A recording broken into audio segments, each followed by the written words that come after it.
ગુજરાતનો દલિત આગેવાનમાં એક એવો ચહેરો કે જ્યારે તેઓ કોંગ્રેસ પાર્ટીમાં નહોતા ત્યારથી દલિતોના મુદ્દે લડે છે, ઝઘડે છે અને અવાજ બુલંદ કરી દલિતોને સંગઠિત કરવાનું કામ કરે છે.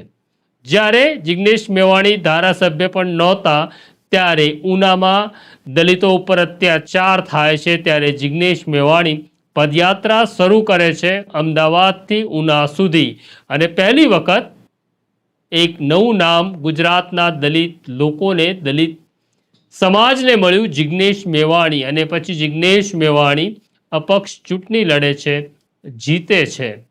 બીજી વખત તે કોંગ્રેસ પાર્ટીમાંથી ચૂંટણી લડે છે અને જીતે છે. આજે જિગ્નેશ મેવાણી પોતાની પાર્ટી કોંગ્રેસથી નારાજ છે. કારણ એવું છે કે અમરેલીમાં દલિત યુવાન નિલેશ રાઠોડ ઉપર ઘાતકી હુમલો થાય છે.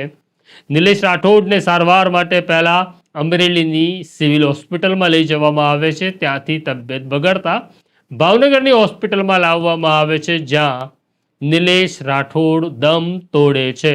નિલેશ રાઠોડની હત્યાના સમાચાર મળતા ધારાસભ્ય જિગ્નેશ મેવાણી ભાવનગર પહોંચી જાય છે અને 72 કલાકના ધરણા કરે છે.